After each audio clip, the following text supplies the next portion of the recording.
This is the politics of everything, and I'm your host, Amber Daines. Welcome to the podcast where we want to discuss the politics of everything, from money to motherhood, nutrition to narcissism, startups to secularism, the environment to equality, and much more. Our guests are experts in their field or topic of choice, even if you've not yet heard their name. This is a bipartisan podcast. So while we love exploring varied views and get a buzz from a healthy debate, by no means is this a one-sided forum for any one political view. So please listen up and enjoy the politics of everything. Welcome to episode 20. I'm with Carrie Kwan, who's spent over a decade in the world of online business. Her first startup was a lifestyle site called Daily Addict that began in 2008, and in August 2016, she launched her second online business called Mums & Co.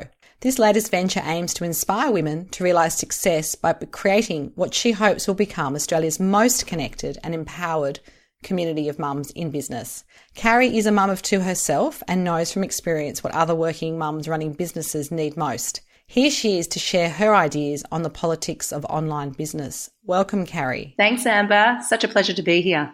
Excellent. Well, I'd love to just step back a little bit. Your earlier career, before you were this digital entrepreneur, what sort of career experience did you have? I've always had a love of writing, a love of people, so it made sense for me to start my career in public relations and marketing. I worked in the corporate sector, so professional services, and it was an institutional bank that I left to start my first startup.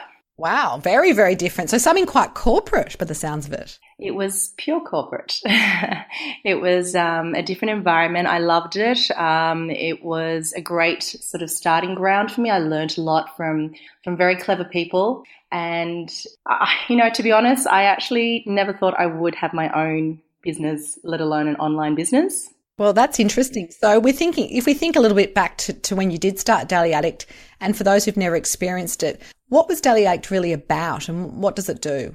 Daily Addict is a lifestyle guide, and the purpose was to enrich people's lives one serendipitous experience at a time, because experiences really enrich your life. I thoroughly believed that. At the time when I had launched it, I had spent some time in London as a PR, and you do what everyone else does when you're in a new city. You're kind of hungry to learn where are the best places to go to eat, to see, to visit. And you've only got a short amount of time there. So you want to make sure it's a great experience. It's not a fail experience. And every time I got a recommendation from someone like me, I always had a pretty good time. And that's the feeling. That's what we were trying to connect people with and bring back when I launched Daily Addict in Sydney almost 10 years ago. Wow. And I guess to cast our minds back 10 years ago, there was no Instagram. Facebook was in its infancy, and really there wasn't that kind of peer-to-peer recommendations that we're kind of used to now with social media. It feels like Daily Addict was very much an early adopter of that mindset. Yeah, it was an interesting time, but such a journey's time. I was fascinated with the digital industry, and you're right, Twitter was new. I remember vividly going to an event to cover it, and I was tweeting from the event. And I had to apologize to the people around me because I was on my phone, and that was such a taboo because it was basically being rude, but you weren't listening to the speaker, you were on your phone. So even the working right was a little bit different there. Absolutely. Now, if we sort of expect everyone to be on their smartphones, no matter what they're doing, so very different times. And thinking a little bit more about that landscape that's changed maybe in the past 10 years, it seems like it's easier in many ways. The barriers to entry to start up a business online do seem simpler. What's changed this second time round for you with Mums & Co? Oh, okay. So the online business landscape has significantly changed. Digital was such a new thing. It's not a new thing now. The conversations around whether or not a brand should be online or doing digital marketing have gone in leaps and bounds. We were sort of talking about definitions of this is a newsletter at the time, and now it's almost compulsory to be in this space if you have a business. I think 20% of businesses or small businesses are thinking of having an online present in the next year. So that's even growing more. The adoption by, I guess, the consumers as well was low. So even the simple act of using a phone was challenging social norms, and now everyone is on their mobiles. So if you look at the digital landscape now, it's permeated almost every aspect of our lives. Social media, 71% of people in Australia have a Facebook profile. 1 in 2 use it on a daily basis. 1 in 2 Australians use YouTube. 1 in 3 Australians use LinkedIn. 1 in 5 Australians use Instagram. And now e-commerce is thriving because, certainly as a mother, I have to have an online option if you want me to purchase from you, because who knows what inspiration will strike at 1 a.m. when I'm nursing my baby. Well, that's right. You're a captive audience. And I guess, even 10, 15 years ago, we didn't really online shop probably like we do now. Absolutely. And, consumers will even start that process before they engage with you online. So 90% of consumers actually read online reviews before visiting your business. About the same trust online reviews as much as personal recommendations. So I guess with all these sort of different aspects merging, it is easier to get a startup happening nowadays. You could probably launch an online business within 24 hours. You could register via a service like one of our perk partners, Veromo. You fill out one form and they set up your business name registration, your ABN, your ACN, your TFN, your GST, and your domains. And I think you can do it in under half an hour. And then you can set up your Facebook page or your Instagram. Wow, that is crazy. Yes, so definitely the barriers to entry have lowered, and it sounds like the turnaround to launch a business is even more truncated than ever. So thinking more about Mums & Co., I mean, you launched the business when you were about to have your second baby, literally. What opportunity did you see in Mums & Co., and what are you really hoping that it will achieve? So when I was pregnant with my second son, I was approached by IAG about forming an online business to help mothers succeed. It was an incredible opportunity to make the biggest impact helping mums and small business owners. And I really strongly believed that you shouldn't have to choose between your family and your career. That's literally in our DNA at Mums & Co. So, this is my sole focus now. And I think that, being a mum being a parent is hard. Running a business is hard. And when you combine the two, it takes a certain type of person to do that. I absolutely think that you should be able to do that, but you need support. And Mums & Co. is here to be, I guess, the smarter way of launching and running a business. No, I wish it was around when I started my business some 10 years ago. And you mentioned you were approached from IAG with financial backing as well as, I guess, the connections. I mean, how did you, for people who might be thinking, well, I'd love to have a partnership and start this fantastic idea that I'm having, how would they go about it? Did they approach you? Did they know you already? Or was it sort of a more collaborative venture? I guess, first of all, networks, connections, they're really important. I'm always trying to be the best version of myself and investing in people and giving back to others, because you never know how they can help you and your business. We came together and we're very much a strategic partnership and launched Mums & Co. as a venture together. And our focus is on building a highly engaged community, Australia's largest community of connected and empowered mums in business. And because we're backed by IG, we actually have the strength, the security, the scale, and to get our members even better perks and better services on board. Definitely. I mean, it does sound like it's a great partnership. And in terms of other people who might be interested to have a partnership of a commercial arrangement, very different to maybe Daily Addict, where I'm assuming you kind of started that from your own funds. Is there any tips you have to try and get that kind of support? Yes, Daily Addict was very much a bootstrapped startup. It was launched from my dining room table, and I remember probably spending about $10,000 on my first website, and now I could probably spend under $100 and get that website up and running. Look, I think that it really is about making the biggest impact that we can to help business mums. I think corporates are starting to take notice of the startup space and that they're constantly trying to innovate. And by partnering with startups and investing in startups, they can actually be part of that sort of that innovation process, and that can sort of permeate into how they can help their customers serve their customers better. So Things like slingshotters, they're doing It definitely can some be a great win by the sounds of it. For sure. So you are a membership-based online community with Mums and Co. And look, obviously I'm a member. I've looked around and I've sort of watched it from the beginning. It's very rich in content and case studies, and there's all little ideas and hacks, if you like, to help mums in business, whether they're in the startup phase or they're kind of successful already and established, or maybe that they're looking to exit. What is it particularly about mums in business that we need that's different perhaps to just other small businesses out there?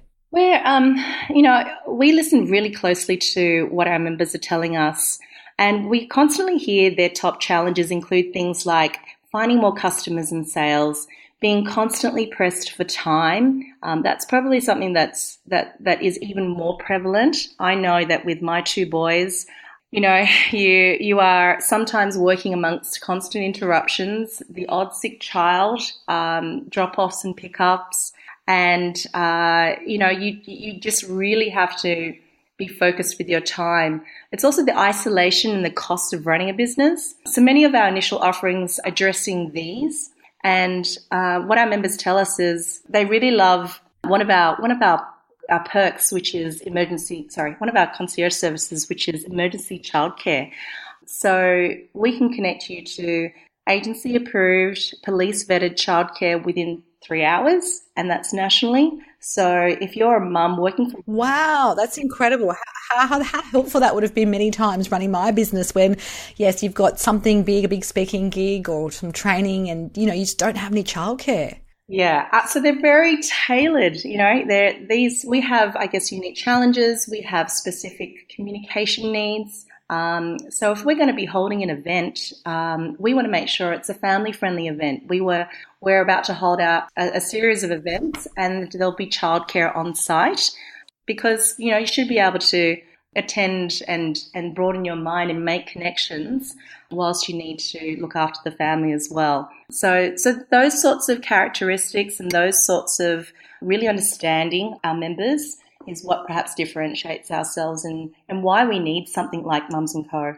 And I guess from a financial perspective, we're a bit of a force to be reckoned with, mums in business. I mean, have you got any figures around the sort of worth to the economy? It's a significant and probably the most important consumer segment. Women spend, I don't have the exact figures, but we make 80% of the household decisions. If it's your small business, you're probably making 100% of those decisions as well. So, and we know that there are about 330,000 registered business owners that are women and have dependent children in Australia. But what I'm really excited about is also the space before that. If you're thinking of starting a business, maybe you've had the second child. It usually is the trigger, the second child. Things get very, very real. And, corporate life may not be supporting you, or you just might need more flexibility. You can't, part-time options are maybe not available to you. Yeah, absolutely. I mean, it's definitely a landscape which I think people are taking more seriously, and there's so many great success stories, some of which are members, of course, of Mums & Co. So just to step into a bit of a holistic view, do you have any hacks for people, like little tips about running successful online businesses in 2017? What would be sort of maybe 2 or 3 top tips you'd have? I think one of the beautiful things about being online is that you can really engage with the data side of things. So you can really understand your customers and what they're doing, and you can ask them what they want.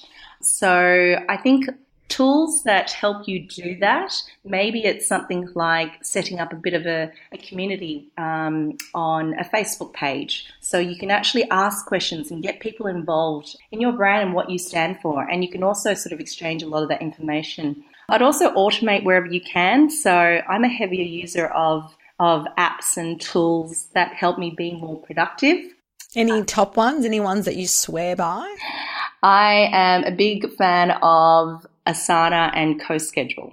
Okay, excellent. It's good to know, or good to know. So everyone listening out there, definitely have a look at those if you are looking at running online businesses and have busy commitments outside the office too. So with Mums & Co, it's obviously only just a year old, and I guess you've got grand plans. Do you have an exit strategy? Is this kind of a business which you'll see yourself as being part of forever, or you're not sure where this is going to lead? I'm very focused on, I find a lot of purpose in what we're doing at the moment. Like I said, in terms of, I know how hard it is. When I had my first business, it was year 5 when I had my first child, and I was pregnant when I launched the second. So I know how difficult it is and the challenges that you face. So I really want to help business mums across Australia, and I really want to help them catapult their business ambitions sooner. So our focus is on building the community right now. We know that that's where we have to be laser focused on. We have to listen to what they want. I think we've done a great job launching a product and a platform, but now we have to figure out what are the services that are most of value. How can we help you with the challenges that you're experiencing? We're finding that business stages are really important. So tailoring the experience is something that we're looking at improving for this business stage that you're in. So right now, I'm not thinking about exit strategy. I'm thinking about how to best serve business mums. Absolutely. I guess you're kind of, you're living and breathing it as well. So I guess you're a great test for what works in terms of services and tools. And I'm a big believer no one really gets to where they are without some sort of inspirational figures or mentors in their lives. Are there any particular people that you have, I guess, drawn a lot of inspiration from or ideas or bounce things off on this journey in online business? I'm really lucky. I've had a few mentors throughout my career, and I think I will always have mentors because I'm a lifelong learner and I'm curious and I'm hungry for information and how people do things and so there have been some significant mentors in my life. I'm also incredibly inspired simply by the people that front up every day, run a small business, try and make something work, the entrepreneurs and the startups that put things on the line, and in some ways they're no different to a small business owner. They probably do things a little bit quicker, which puts you in a bit of a pressure cooker sometimes. So I'm really inspired by those people and my members. There are remarkable women who are doing things and pursuing their their professional ambitions, and they're curating and solving amazing problems. There's someone like Eve Wintersberger. She's got a great little online business which is hiring baby sort of products or children's products. So it might be a pram or it might be a child seat. If you're going to go interstate, she's providing a platform where you can actually hire this type of equipment. And for the people that are hiring it out, they can earn a little bit of money as well. So I think they're amazing problem solvers. They're the people that I'm inspired by. Yes, exactly. I mean, that's a fantastic community to be part of, and I guess you kind of are the chief mama there.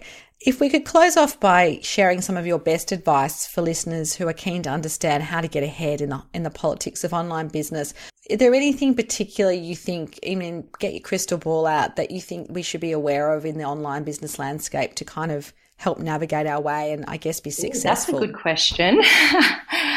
I probably have a mix of things. It is around problem solving and knowing if there's a real problem, then people are going to want to fix it and they're going to want to pay for it. So I think if you can start there, that's a great place to start, and you can validate if you have a customer base. That's probably the first area. I think it's also about staying really focused on what you're doing. There's a lot of noise. So, I always go back to what tech entrepreneur Mick Lebinsky said to me when I launched Daily Addict, and it was around, you have to stay laser focused. Just get one happy customer first, then focused on the next 10, then the next 100, then the next 1,000, and give yourself a deadline. If you need to have one paying customer within the next 48 hours, who do you go for? What do you do there? So some fantastic short-term goals, by the sounds of it, kind of keep you motivated, because I think that, like you mentioned, with the isolation of being a mum in business, a mum in online business can be very isolating. So I think some of those short-term goal ideas are very powerful. And surround yourself with people who get you, who support you, who back you.